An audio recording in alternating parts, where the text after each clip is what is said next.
get right into it.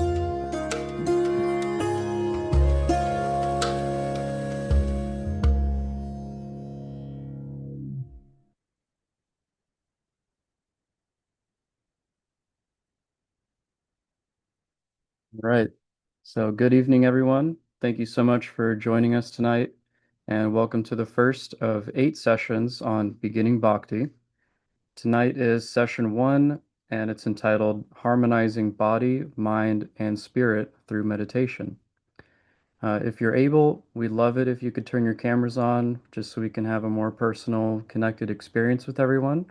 If you're driving or something like that, totally understandable. Uh, keep it off, obviously for safety, but otherwise, yeah, we'd love to connect with everybody. My name is Bradley, and I'll be your instructor for these sessions. I'll be helping to facilitate an understanding of the principles of Bhakti, which can be applied in all areas of your life. And just a little bit about me and my background before we get started. So I was a monk for 3 years. I lived in a temple, studied under a spiritual mentor, and I spent those years learning Eastern philosophy and applying it through service, mantra meditation, and outreach. I also have a certification in Bhakti Shastri, which involved an intensive study of Vedic literature and gave a good foundation of the principles of Bhakti Yoga. After some time in the temple, I decided to move back home to help my mother start her own real estate company, which I've been doing for the last 5 years or so. All along, I've been maintaining a spiritual practice and trying to remain even-minded among all of the turbulence of modern life. In my free time, I love to cook, read, be in nature, and try to be of service to others. So now I'd love to hear from all of you if you'd like to share, joining us tonight. What's your name? Where are you from? Do you have any experience with spirituality, bhakti yoga, mindfulness? And what are you hoping to achieve from attending and participating in these sessions?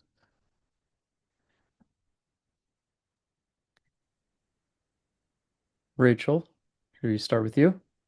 Okay. I actually am Jewish and a mystic. So I'm a Jewish mystic, and I live up here in Everett right now. I'm 70 years old and uh, still working because most of my investments, my real estate investments, pooped out. So I'm still working, um, and that's about it. Converted to Judaism after a mystical experience in 2013 and haven't looked back since.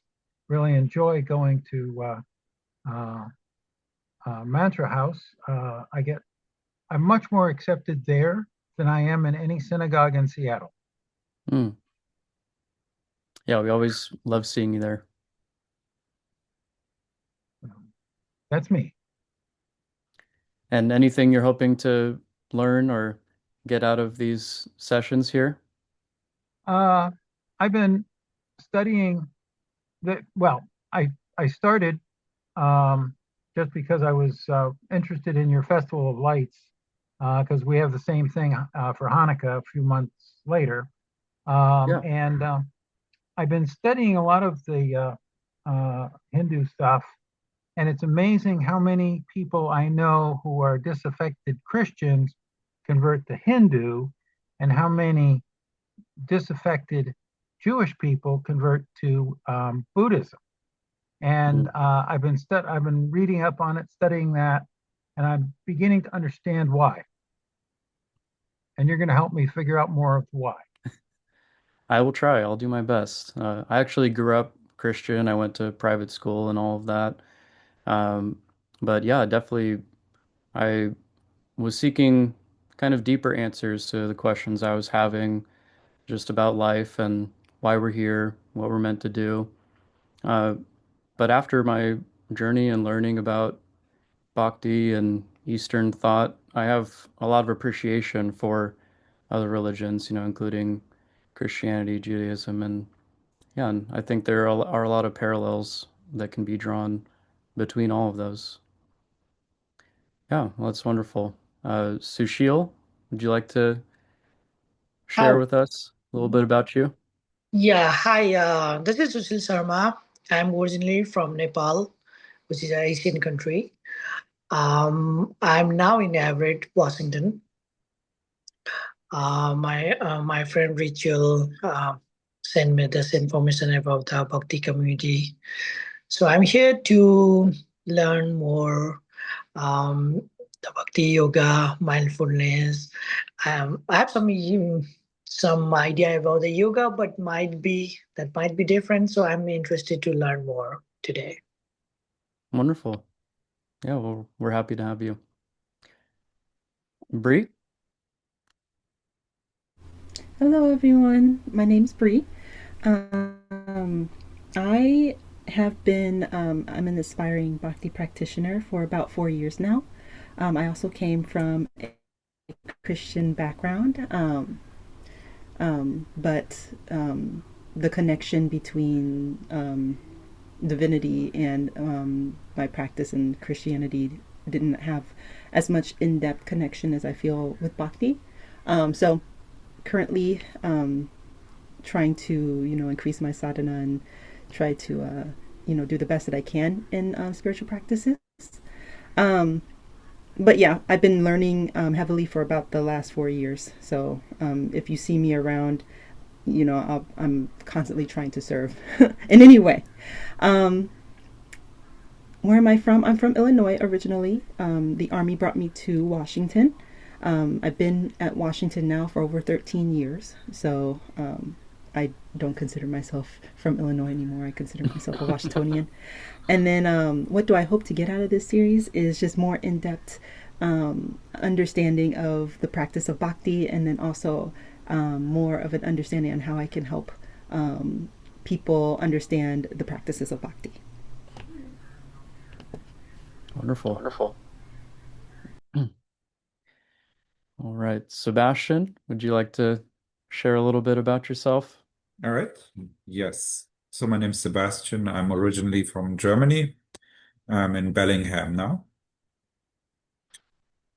Um, yeah, my experience, I do have long experience with meditation, spirituality. I feel like I have a very good lived experience of knowing these truths, Hmm. but I'm very open and interested in learning more of these Bhakti traditions and wisdom. So that really resonates with me. So I really want to dive deeper and get to know more. That's exactly what I hope to get out of the series as well. Perfect. Yeah. Well, I hope that we can help to provide that for you. All right. Vida, love to hear a little bit about yourself.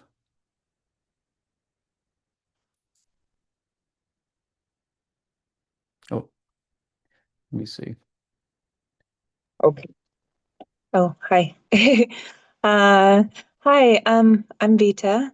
Um, I'm born and raised in Seattle, Washington, and I'm new to Bhakti. It's a new practice and understanding for me. I was raised Jewish, but I'm not a practicing Jew. I've been raised it my whole life and been gone to Jewish camp and everything, but I've been on a spiritual journey for a long time, and been on a healing journey for a long time, and I've been recently doing some work in understanding Buddhism more and Hinduism, and so Bhakti has come into my path a little bit recently, and so for me, I'm here just to understand deeper and to get a bigger understanding of it, honestly. And would love to know more of Bhakti Yoga as well. Um, and That's what I would like to get out of it, is just to have better and bigger, deeper understanding for the entire Bhakti. Okay. Yeah, that's beautiful. And we're very happy to have you here. Thank you. Namaste. Thank you. Christy, are you there? On the evening walk? Let me see. Can you unmute yourself?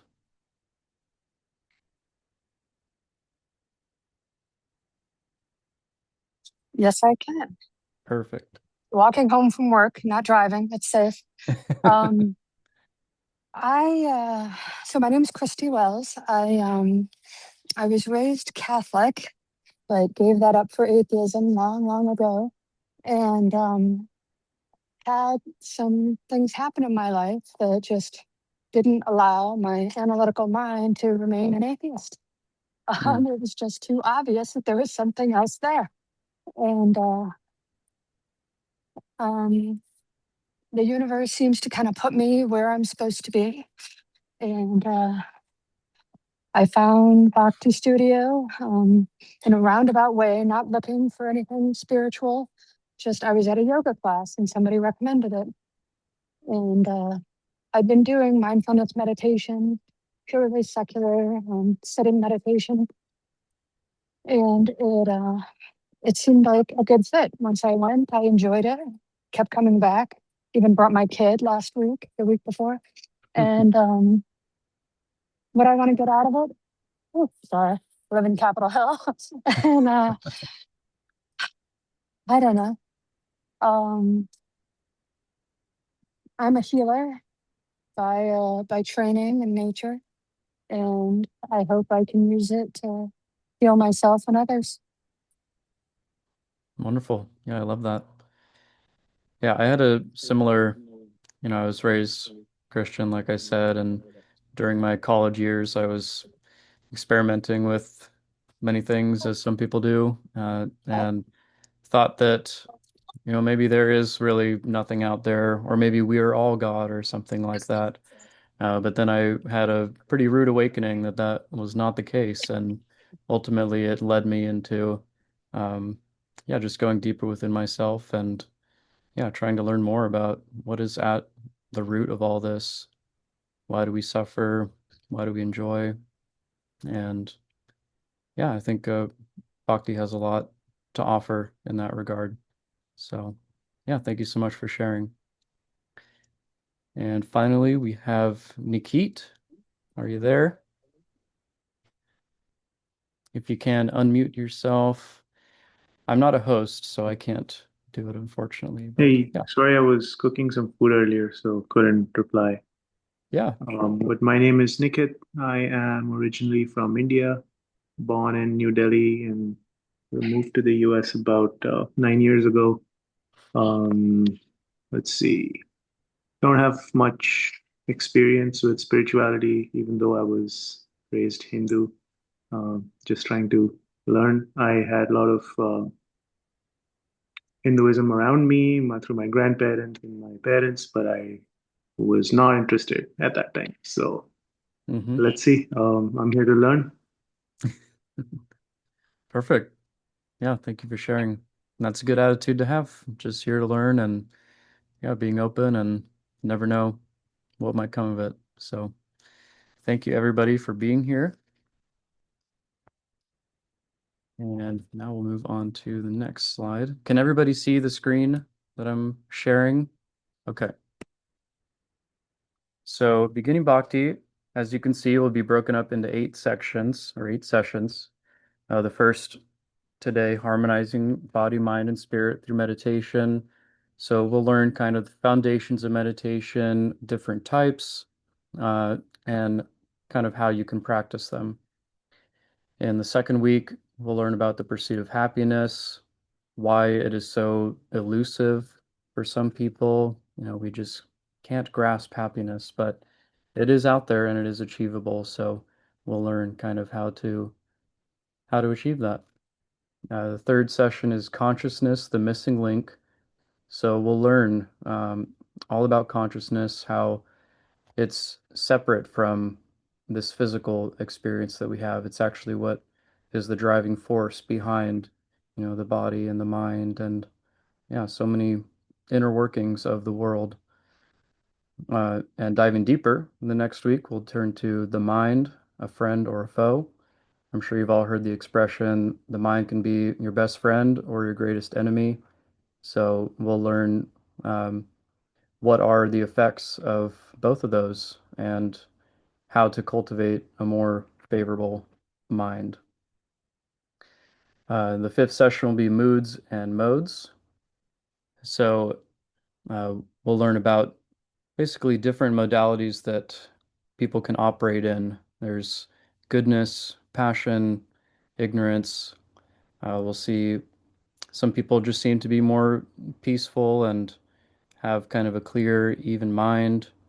Some are more anxious to get things done and work very hard to achieve things. And then some just seem not to have the energy to do that at all. So we'll learn why we're affected by these different traits and how to overcome them, how to rise above them. Session 6 will be the law of karma and infallible justice. So I'm sure we've all heard the word karma before, and it can be kind of thrown around in so many different ways as I do this, and so I get this result. But it's actually pretty intricate and much more complicated than it seems. So we'll dive more into that.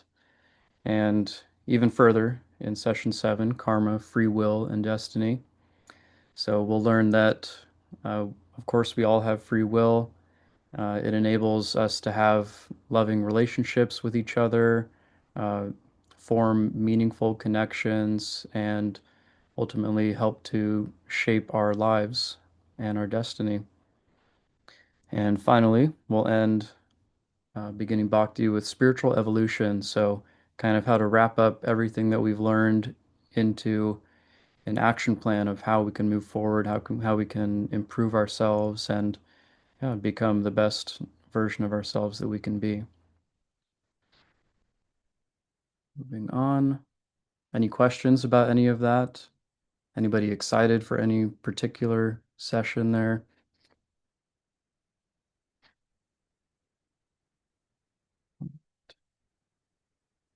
So each session will be outlined pretty similarly.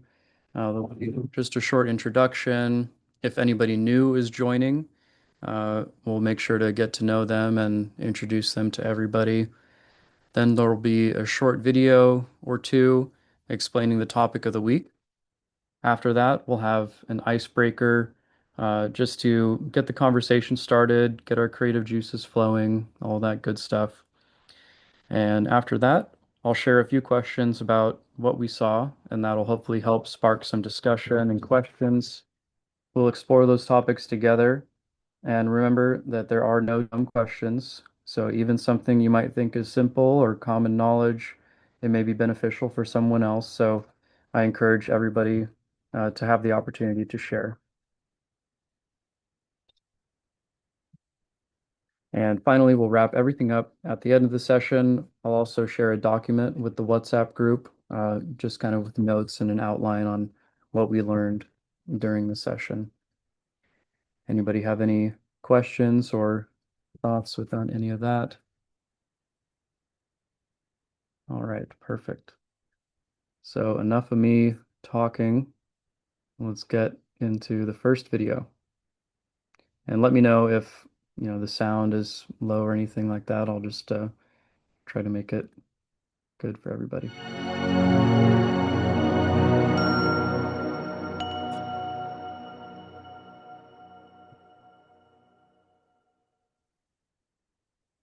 Harmonizing body, mind, and spirit through meditation. According to the National Health Interview Survey, 75% of the general population in America experiences at least some stress every 2 weeks. Millions of people around the world suffer from unhealthy levels of stress. This stress contributes to heart disease, high blood pressure, strokes, and affects the immune system in many individuals. Throughout the day when we experience stress, our body automatically reacts in ways that prepare us to fight or run. In some cases of extreme danger, the physical response is helpful.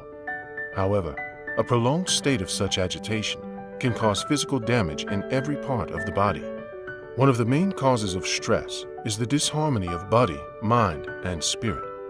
Meditation is a means by which the body, mind, and spirit can be harmonized. Meditation affects the body in exactly the opposite ways that stress does, restoring the body to a calm state, helping the body to repair itself, and prevent new damage due to the physical effects of stress. The mental relaxation that meditation brings has real physiological benefits. The American Heart Association reports recent studies funded by National Institutes of Health that those practicing meditation lowered their blood pressure and reported less stress and anger, and exhibited a direct correlation between meditation and decreased incidence of heart attack and stroke. For thousands of years, spiritual traditions from around the world have emphasized the need for a balanced practice of contemplation and meditation in our individual lives. Today, science and biology affirm the same. What is meditation? According to the Webster Dictionary, the meaning of the word meditate is to engage in contemplation or reflection, or to engage in mental exercise for the purpose of reaching a heightened level of spiritual awareness. The main objective of meditation is to focus one's attention. It could be a focus on sensations of breathing, or emotions or thoughts, or sound vibrations. Ultimately, it's about bringing the mind back to here and now, as opposed to letting the mind drift. Meditation helps stabilize the mind and calm the senses of the body. However, the purpose of meditation is not to simply stabilize the mind as an end in itself, but to use the stabilized, sharpened mind to achieve a higher state of consciousness, which brings serenity, clarity, and bliss for the spirit within. Different kinds of meditation. Meditation can be practiced in many different ways. While there are numerous different meditation techniques, a common thread runs through virtually all meditative techniques. Being in the now, rather than focusing on the past or the future, virtually all meditative practices involve focusing on right now. This involves experiencing each moment, letting it go, and experiencing the next. Altered state of consciousness. With time, maintaining a quiet mind and focus on the present can lead to an altered level of consciousness that isn't a sleeping state, but isn't quite the average wakeful state either. Meditation increases brain activity in an area of the brain associated with happiness, positive thoughts, and emotions. Regular practice brings prolonged positive changes in these areas. Researchers generally classify meditation techniques into two different categories: concentrative and non-concentrative. Concentrative techniques involve focusing on a particular object that's generally outside of oneself: a candle's flame, the sound of an instrument, or a particular mantra. Non-concentrative meditation, on the other hand, can include a broader focus: the sounds in one's environment as well as internal body states and one's own breathing. Mantra meditation. Let us explore one of the forms of meditation: mantra meditation, or meditation on sound vibrations. Mantra is a Sanskrit word which means that which frees the mind.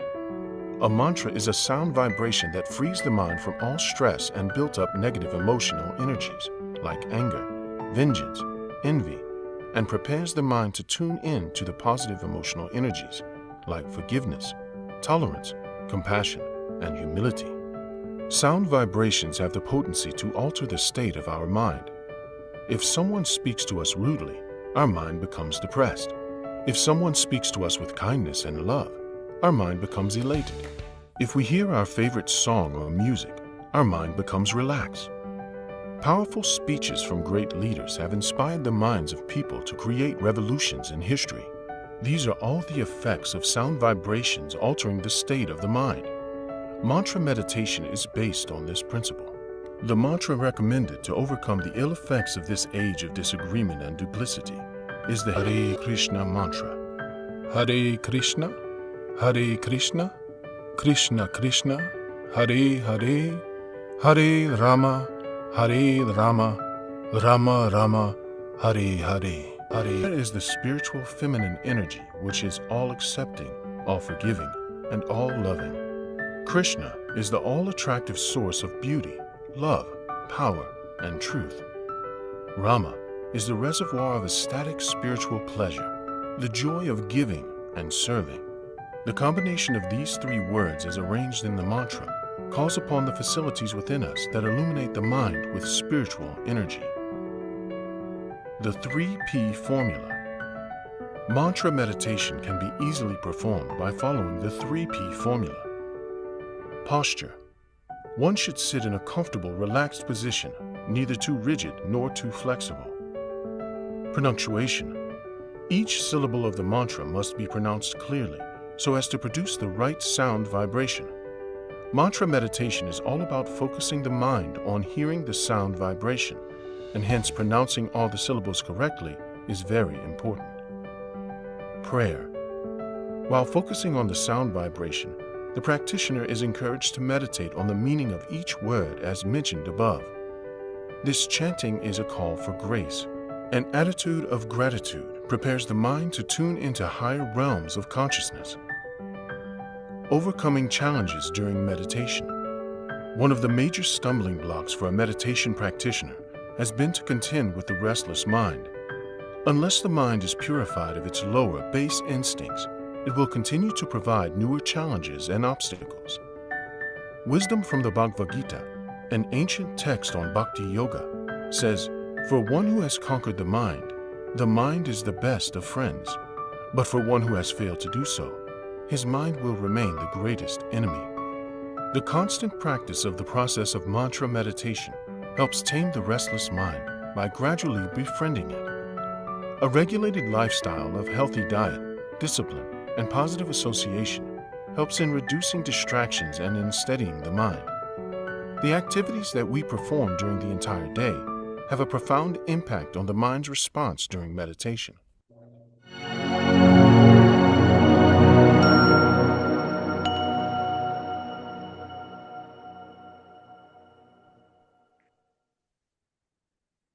Pretty interesting stuff there.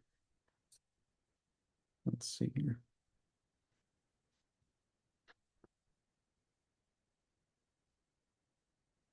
Go.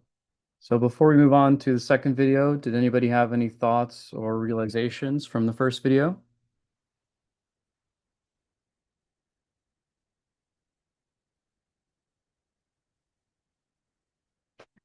I thought it was interesting just because naturally, when I first started meditation, I always thought of um, concentrating on, I wasn't concentrating on any sound or anything like that specifically. I was thinking about clearing my mind so there then nothing. So to understand that there are forms of meditation where you're concentrating on something specifically seems a lot more productive in my opinion. Hmm. Yeah, I mean, it can be actually very difficult to empty the mind. It's always something that is running through the mind, but better that we can focus it on something important, productive. And that's yeah, exactly. That's exactly what I was dealing with too. I always had something pop up when I was trying to concentrate on nothing. There was always something that was coming in, so it was hard. It was so hard. So that was really interesting to hear. Yeah, absolutely. Rachel? Yeah, my problem with the bhakti yoga is that I don't know I don't have a good English translation of what we're chanting, and I did buy a book which is got Sanskrit on one side and English on the other, and my my Hindu expert, aka Sushil, told me it was not a very accurate translation, but Right. it might. Everyone else on Saturday night at Kirtan seems to know what we're chanting and what it means, and I don't. Which, like in my Jewish chanting, I will chant different Jewish prayers, but I'll chant them in English. I won't chant them in Hebrew. And Sure. so knowing what I'm chanting would be more helpful, particularly like in this thing we talked about pronunciation and prayer, where you're concentrating on the meaning of the chant. And since it's not in English and I don't speak Sanskrit, I don't know the meaning of the prayer.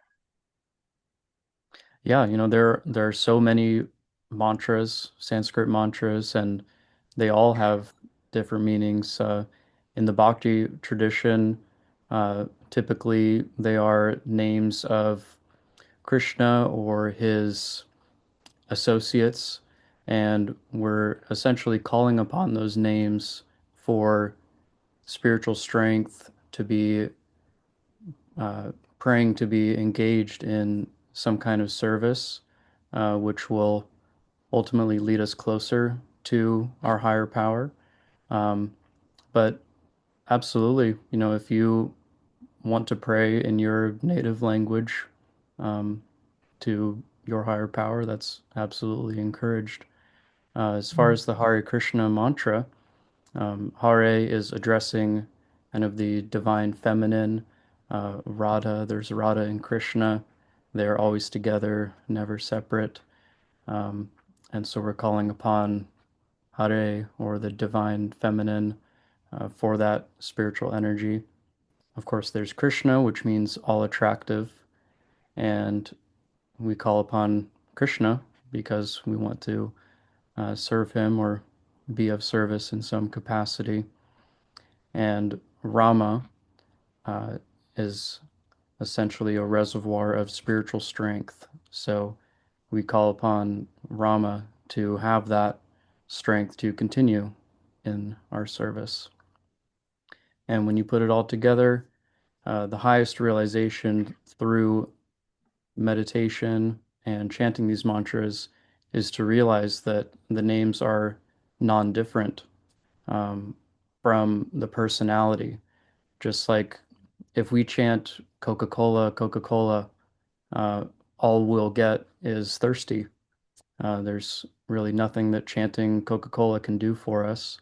But I'm sure many of you have realized just by attending Kirtan Soul Fest that there's something different about these mantras, something different about these names. And when we really absorb ourselves in those names and engage in hearing the mantra and chanting and repeating it with feeling, that there's a profound effect that it has on our consciousness. So, yeah, whether it's any name of God, Judaism, Buddhism, Christianity, Hinduism, whatever it is, if that helps you develop a closer connection with your higher power, then we encourage that. Beautiful realizations, though. Anybody else on that first video? Hey, I have a question. Sure. So it's interesting because I grew up listening to these names very um, almost by everyone around me. So I think it means something to me. And when I chant it now, it does bring me a lot of peace. But I'm just curious to hear people who do not grow up Hindu. How does these chants affect them? And does it bring the same amount of peace that it brings me because I have been exposed to these words? Just curious. Yeah, absolutely. I mean, I can share from my experience. I had really no idea of much outside of Christianity until I got to college, which is where I got my first Bhagavad Gita. Um, and yeah, just started exploring different philosophies and ways of thinking. But in my time living at the temple, I was waking up at 3:30, 4 in the morning, and we do uh, japa, which is kind of a silent meditation, kind of just very personal and just kind of alone time with ourselves and with Krishna. And yeah, I noticed even when I didn't have a firm grasp on what these names really meant or the philosophy or anything like that, I could tell that there's something different, something special about these mantras. And also seeing people around me that had been practicing for years, decades, and they just seemed different than your average person on the street. And I could tell that this is because they have dedicated so much time um, into absorbing themselves in these mantras and in service. And really, I think a sign that you are getting absorbed and that the mantra is working is that people notice something different about you. They kind of inquire like, you've got this glow about you. There's something different, and yeah, naturally they just want to learn more. So yeah, as somebody who was originally not familiar at all with Sanskrit or mantras, uh, I think knowingly or unknowingly, I realized that there was uh, an effect that it had on me and others. Yeah, great. So those are all wonderful insights. And now we will continue with the second video and we'll dive a little bit deeper into mantra meditation and kind of what that means.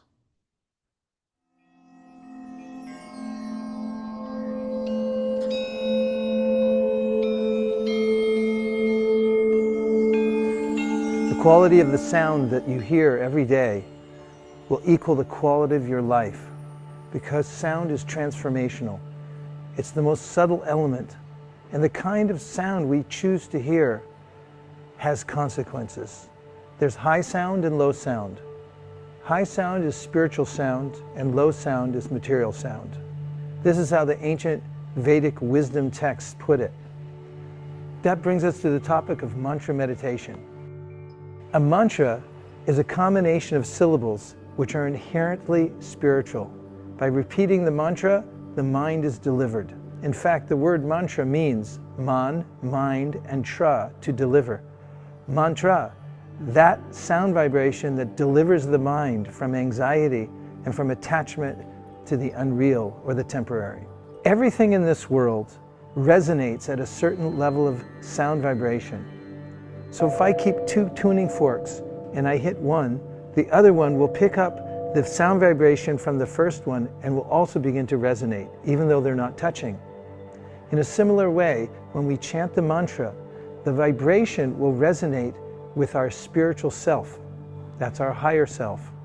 When we hear material sound vibration, it resonates with the physical and mental body, which keeps us bound to the material realm. See?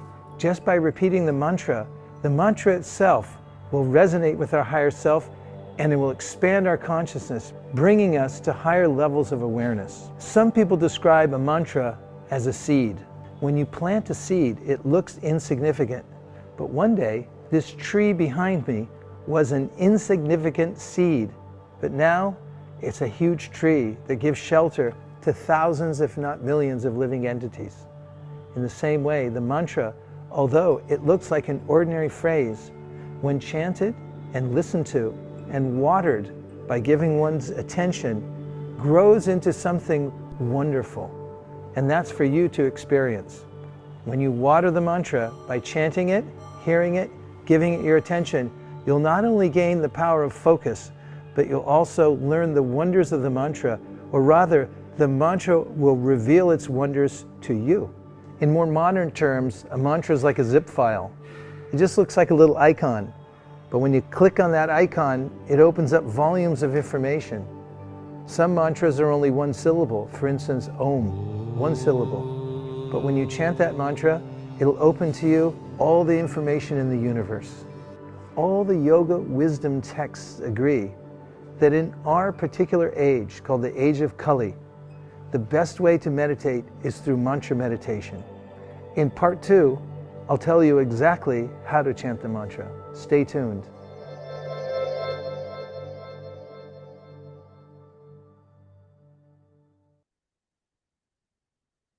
Pretty amazing, huh? So anybody have any further thoughts on what we just saw? Sorry. I'm new to this slideshow thing. Okay.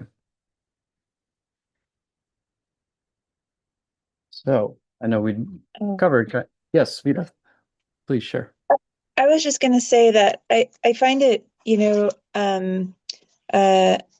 I think when Nikit, I'm not sure if I said your name correctly. I apologize if I didn't. But I thought it was so interesting because I think that with Sanskrit and understanding the mantras, and he asked, how it would affect if you're not raised with understanding the Sanskrit, and like how it would affect us, not be, raised around it. And I think for me, like hearing it's such a divine essence of such a beautiful world of just understanding our deeper selves. And so I think it resonates so deeply. At least that's how I feel. And I thought that video was so interesting. It's kind of like watering a plant. It's like the more you attend to it, the more you give it attention, the more you're disciplined on focusing on the growth is really the message seems to come through from the mantra meditation is at least how I felt it and understood it. So, Yeah, I would say that's very accurate. And just like watering a seed, I mean, you might not notice it day to day that there's much difference, but then you look back, a couple months or a year down the line and you realize just how much has changed from that initial seed. So, yeah, definitely the more time, care, and attention that we put towards, these deeper things in life, will definitely reap the rewards of that effort. Yeah, beautiful realization. Yeah, thank you. So now, and we've all been really good at sharing so far, so I don't think that it'll be too difficult. But uh, part of this session is just a little icebreaker, and I'd just like to hear from all of you, what is the most satisfying or fulfilling job that you've ever done or had? Just something you've done in life that's given you a lot of fulfillment and meaning.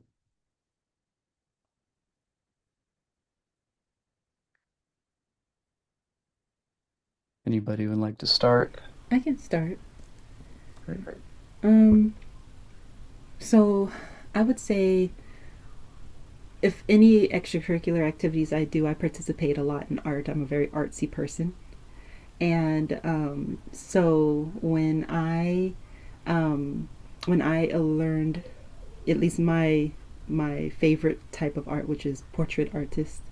So when I learned that, and then unfortunately I did sell it, but when I was very young, I sold my first portrait. That was very, very fun for me. And so now my art's gone and evolved into many different ways, and so I find great satisfaction in that. Beautiful.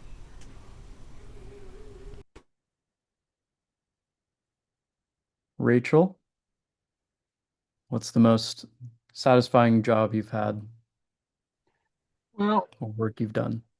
most of my engineering jobs are been meaningless for the last 40 years, but sailing my sailboats and single-handed, the first time I took her out and sent all around the sound and then came back and docked her all by myself was probably the most satisfying thing I've done.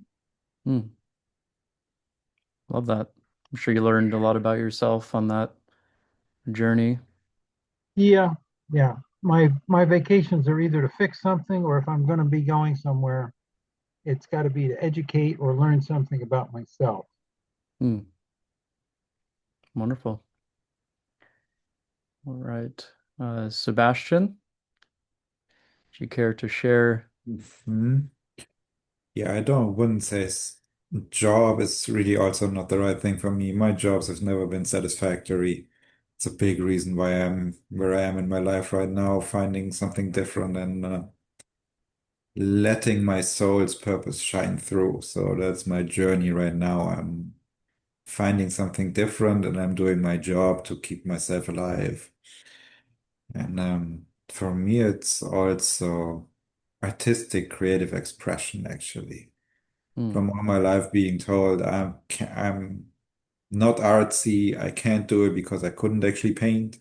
But that's not the only way to creatively express yourself. And for me, it is photography and videography. And when the first time I actually spent probably like a week learning more about these editing things, and I had filmed and taken pictures for over a year, and then I spent the time to make like a work of art out of it, like a video edited with music, sounds, and the thing looked so that was like the most satisfactory job that I've done. Like I was up until like 4 a.m., not even realizing how time flew by. And when I was done, I knew it was for myself, right? I didn't do it for anyone else, but that was really the most satisfactory thing I've done. Yeah, just let yourself get absorbed in something and Yeah. yeah, just kind of be a witness to that creation happening. Yeah, exactly. It flows through me. It's not even me doing it at some point. Yeah. Mm, wonderful. Vida, anything like that for you? Yeah, I'd also say I'm an artist, so definitely art is the essence of my soul. Mm. It's like, I've been a painter probably since 1997. I paint abstract oils, and I also love to cook, so I'm creative in the kitchen. Um, very a lot of vegan food mostly. So, but I also have been cook for years, and I have not always been vegan, so I just really enjoy that craft. But um, yeah, I think artistic nature in every aspect of everything, with photography, with I just love the beautiful world. So every creative essence on everybody is what keys me into my heart and as well as mine. So Mm, thank love you. that. Yeah, thank you. Yeah, cooking is definitely one of my uh, ventures as well. I mean, I had a challenge to cook for my partner's family. There were 9 of them who came over for the holidays, and I made a whole, everything was vegan. Um, and I just wanted to prove to them that it's possible, that you don't need to involve animals to have something uh, tasty and delicious. So, yeah, I love that. Christy, you look like you're getting ready to share. Think you're muted. Sorry. I'm Perfect. home, and so I'm getting comfy now that I'm not Great. walking through the streets. I am incredibly blessed with an incredibly meaningful, joyful job. I'm a surgeon, and I don't, I don't even know where to begin. Like, it's hard, it's exhausting, it's um, unrelenting responsibility, but I get to see people in ways that very few people do, not just the insides of them, though there's that, but in some of their most vulnerable moments and be with them. And yeah, I'm just incredibly grateful that I get to do it. Mm. Yeah, that's beautiful. All right. Nikit or Sushil? I yeah, I'm watching all the videos. I can resonate with me because I am I know the Sanskrit a little bit, but I'm not the perfect one. But the whatever that has been shared by you, I can resonate that. Because I grew up on that way, and then my parents um, do that kind of chanting in every rituals that we have, any every festival, or maybe if we are doing something else, we need to do that chanting before starting any work, or in morning start the beginning of the day. So something like that resonate me. Yeah, on this the job satisfaction. I am professionally a engineer, work in a manufacturing company here, and then besides the job, I like to help people who need help, right, in a personal way or a professional way. And on besides that, I also like to help our community-based kids who are born here, but they don't they can't speak in Nepalese language. So we help them to speak Nepalese language so that they can communicate their grandparents back to Nepal. So we have a community here. We try to teach the kids from age 5 to 13 so that they can talk in Nepalese language back to their home country with their grandparents. So I'm like, I just that I like to help the community and help the kids. Yeah. Yeah, it sounds very fulfilling. Yeah. Wonderful. Okay, Nikit, did you have anything to share? Any satisfaction? I don't think I have any one thing, but I think two things come to mind whenever I learn something new, a new skill, a new sport, anything like that. It's very satisfactory. And also, like when I get to help people and see them progress, so that also satisfies me at a very deep level. Yeah, absolutely. Okay, and we have our leader of Bhakti Studio here, Ayan. Anything you'd like to share for the class? No, I'd say for me, the most satisfactory thing has been just meeting so many like-minded people in this wonderful community. I would quite honestly say that is the thing that's given me purpose in the past few years, and that's what I'm most grateful for. And I know you said leader, but at this point, there's so many leaders that make this program possible, like yourself. So I'm very grateful to all of you. And we are very grateful as well. So I think kind of what this question is getting at is that really it's all about kind of the expression of the soul and what gives satisfaction to the soul. And meditation, mantra meditation, those are all ways to enhance that satisfaction and allow you kind of to go deeper into that practice and those things that give you meaning and fulfillment in your life. So, yeah, I really love everything that everyone shared. That was very insightful, very beautiful realizations. And I know that we are almost to the end of the session, but I just really wanted to get to know everybody.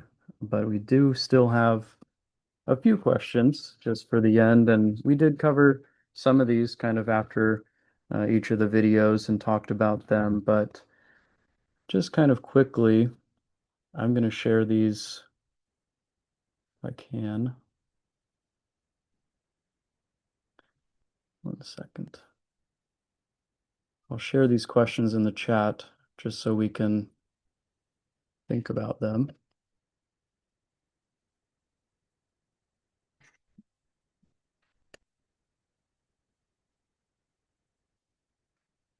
So we'll kind of go through what are the benefits of meditation, different kinds of meditation, what's unique about mantra meditation, explaining the effects of sound vibrations on the mind, and kind of give an example. Some of the challenges that you might face trying to practice meditation, and then finally, what kind of a lifestyle might be beneficial or helpful in practicing meditation. So, does anybody have anything to share on maybe a personal benefit that they had through meditating or that they see could be a benefit of meditation? I was small. My experience. It helps me to get relieve my stress and also make concentrate what I supposed to concentrate maybe on. I used to do when I was in college, and then it helps me to concentrate, relieve the stress, and focus on one thing. This meditation. Yeah, definitely. It can help us to narrow down what we want to focus on in life and yeah, just spend time thinking about that, creating an action plan, and yeah, just putting attention towards that and helping us guide us toward that goal. Anybody else have a benefit that they've realized through meditation? Yes, please. Um, with this meditation specifically, I would say the same thing, that it's helped me a lot with my concentration. I also got a great amount of relief from anxieties from this, as well as it's interesting.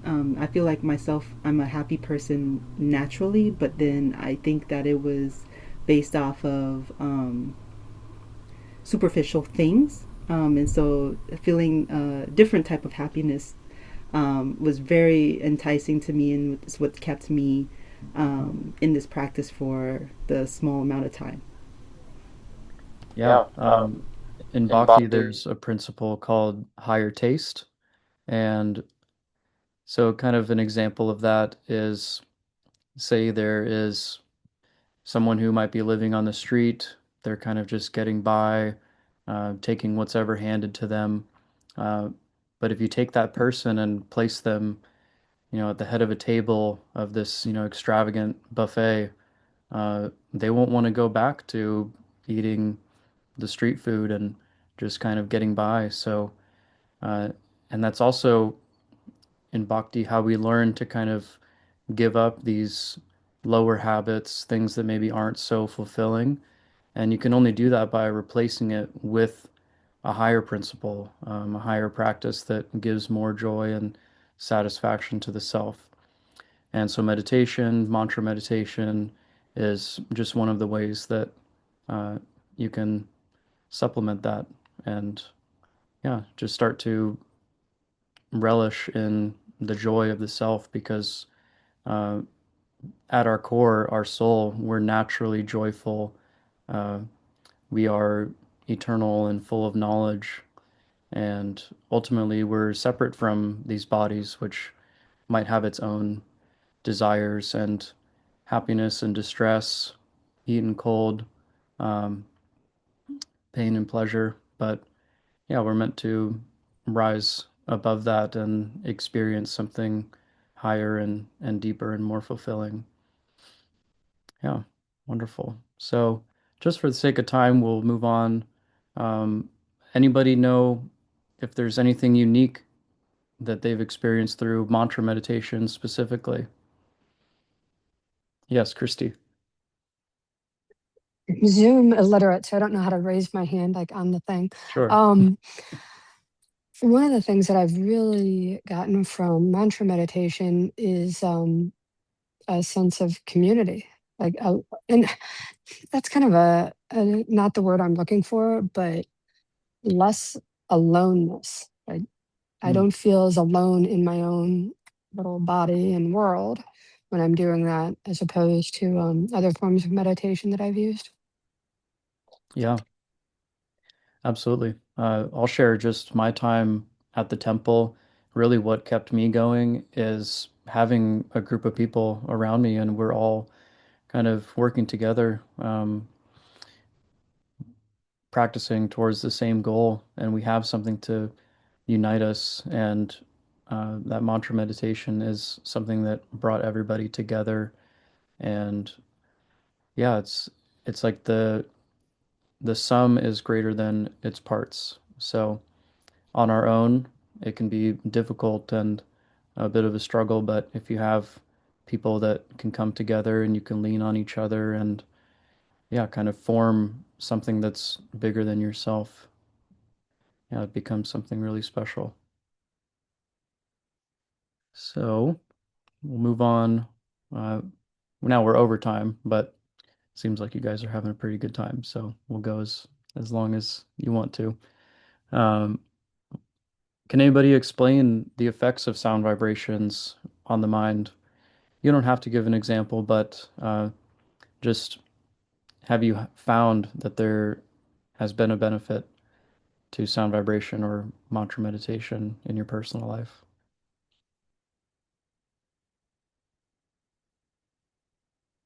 Vida? Yeah, I mean, absolutely. I've been a sound, like music for a lot of my life, just in general, has been such a huge part of who I am and just my being and what resonates so deeply. And as moving forward to understand more mantra, I've also just having your own vibration within yourself and being able to vocalize a place through your soul that is also not only with yourself, but as a community to be able to, it brings your attention to the here and now at a complete place, no matter what you're doing. If you're speaking and you're consciously aware of being with that mantra when you're letting out sound, the vibration is just healing in itself, and the fact that you can, it comes straight from your heart into your whole being, and it's just it escapes through your mouth, but it's such a, it's amazing. It's a wonderful experience. I love Yeah, it. definitely. Thank you. I've actually, yeah. I'm reading a book right now. It's called I Heard There Was a Secret Chord, and it's all about music as medicine. So, historically, music has been used as a healing tool uh, for thousands of years. And as we can see from Bhakti Yoga and uh, the Vedic texts, and even in other traditions, music was used as a tool for transformation and healing. But it was only recently, in the last, maybe 100, 200 years, that music was separated from medicine and has now become basically just a form of entertainment. But there's been some new scientific studies that are showing that it can actually be used to, like treat people with Alzheimer's or PTSD, uh, children with like developmental challenges, and yeah, even just, your typical person, they can get so much um, from sound as a tool for healing. So, yeah. Nikit? Yeah, I think sound meditation or mantra meditation helps me focus more compared to regular meditation. And I find it very easy to empty my mind if I'm chanting something compared to not chanting anything. And I feel like my mind keeps going in different directions, but I feel like the chant helps me come back to the center very easily. And I also read something about it being able to calm the vagus nerve, which really calms your entire nervous system. So that's Yeah. been my personal experience. Yeah, I would agree with that. Definitely. So, has anybody had challenges practicing meditation? I'm sure we all have, especially in the beginning stages. And really, it's kind of an everyday practice and commitment, and it's not a linear path. So, anybody want to share any struggles they've had? Yes, Rachel. I I first picked up well, I was in the Russian Orthodox Church most of my adult life, and I didn't find it as that as satisfying in the church portion of it. I was much more attracted to the monastic. So I actually became a lay monastic where you'd spend weekends at the. But I picked up the basic monastic text, which was a chanting kind of text, and I picked it up early, like in 1998, 97, 98, and I I just every 6 months or so I'd pick it up and try and read it, and it wasn't until 2013, almost 14, 15 years later, that I was actually able spiritually to understand the Jesus prayer that the book taught, and it just was totally all encompassing, but it took so long, so many years to be able to get spiritually prepared to do that. And I remember it was March, it was a snowstorm. I was in the library in Milwaukee. Finally, I broke through. And then 6 weeks later, on Good Friday, I found out I had a message that I was Jewish. And I just couldn't believe it. So all of that 15 years getting ready and finally being able to chant and understand the Jesus prayer uh, was only to lead me to the fact that I wasn't Christian but Jewish. And it was just absolutely an amazing journey. Very interesting. Yeah, I think definitely we can all relate to that kind of simmering effect. You know, we might be working towards something for so long and feels like nothing is happening, and then one day everything just clicks. So I think seeing those challenges, seeing that struggle in a more positive light, as you know, these are just things to shape me and prepare me for something greater. You know, maybe a bigger challenge that someday I'll be able to handle. Um, and if we can not get discouraged by, uh, you know, maybe it being a little bit difficult at first, then we're able to overcome that and yeah, go deeper and get more get more out of our practice, get more realizations, and yeah, I think that's definitely something we can all relate to. And finally, what kind of a lifestyle is conducive to the practice of meditation? So, any tips and tricks, uh, any way of living that you think might be helpful to somebody who wants to meditate or continue to meditate?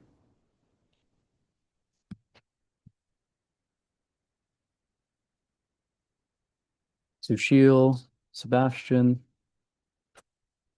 Christy. The way of living and meditation, I don't know, there might be a link or not, but in my perspective, we can be simple living and have a vegetable diet would be the ideal thing, in my opinion. But that's the personal choice. People can do whatever they want. Um, yeah. Yeah. Yes, Ayan. So I've been doing mantra meditation maybe for 3.5, 4 years, and in my journey to increase my practice, I think two things really helped, which is, and they both kind of tie into one another, but the first was consistency. It's kind of like uh, if you do it every day, it gets easier to develop a firm practice, which allows for growth and realization. Mm. But getting consistency was really hard. And I realized in order to get consistency in my meditation, I need consistency in my life, because we are habitual beings, and habits really dictate a lot of our life. So it's a little weird in the sense, but I had to organize my life such that I could have effective meditation practice. And I wouldn't say it's all put together still, but it's a work in progress. Yeah, absolutely. Uh, and kind of relating to both what you and Sushil have shared is that principle of simple living and high thinking. So really kind of taking out those distractions in our life, things that really aren't conducive to a deeper practice, and yeah, trying to cultivate a higher understanding. Um, and that ties again with the higher taste. So if we find something that is fulfilling, something that gives us more joy than, you know, our day-to-day tasks, then we give that more attention and it will um, benefit all of the areas in your life. All right, I think Rachel had their hand up first. Well, I found that we have a rowing machine here in the gym at my apartment where I live, and I find that combining the rowing machine and saying my like some of my favorite Latin chants is really very meaningful. Each time I go through one cycle with the rowing machine, I end up chanting one of my old Latin chants. I find that that really helps having the physical to distract the mind and keep the mind focused. Yeah. Yeah, there's a lot of people. I'll share again from my time in the temple. A lot of times we were too restless to just kind of sit cross-legged in the temple and chant and meditate. So we'd all take what we called japa walks and, be early in the morning, and we just wanted to get our bodies moving and, yeah, engage those other senses. So it was almost easier just to, yeah, focus on those chants, those mantras. Definitely relate to that. Yes, Bree?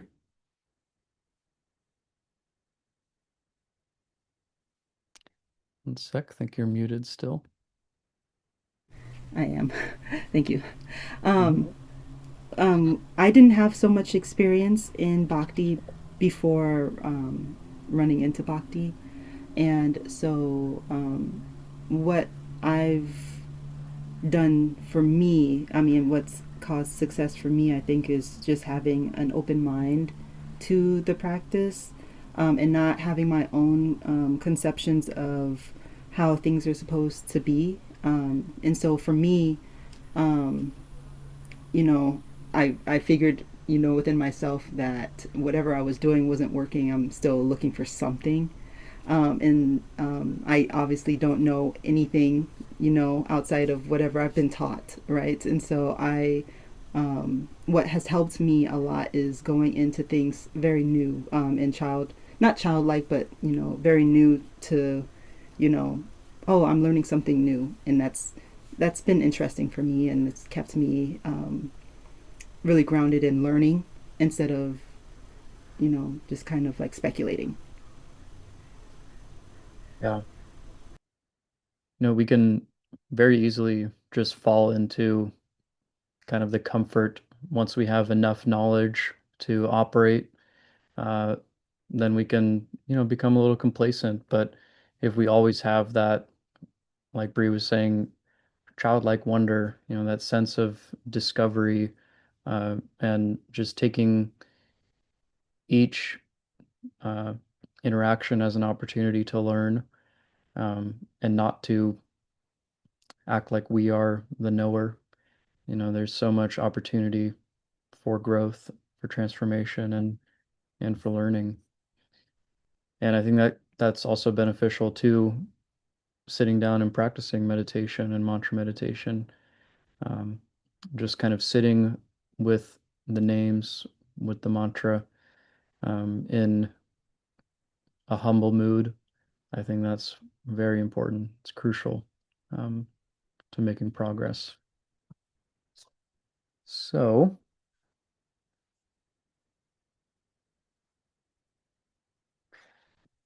I don't know about you guys, but I had a great time meeting all of you, hearing your stories, and learning about the foundation of meditation together.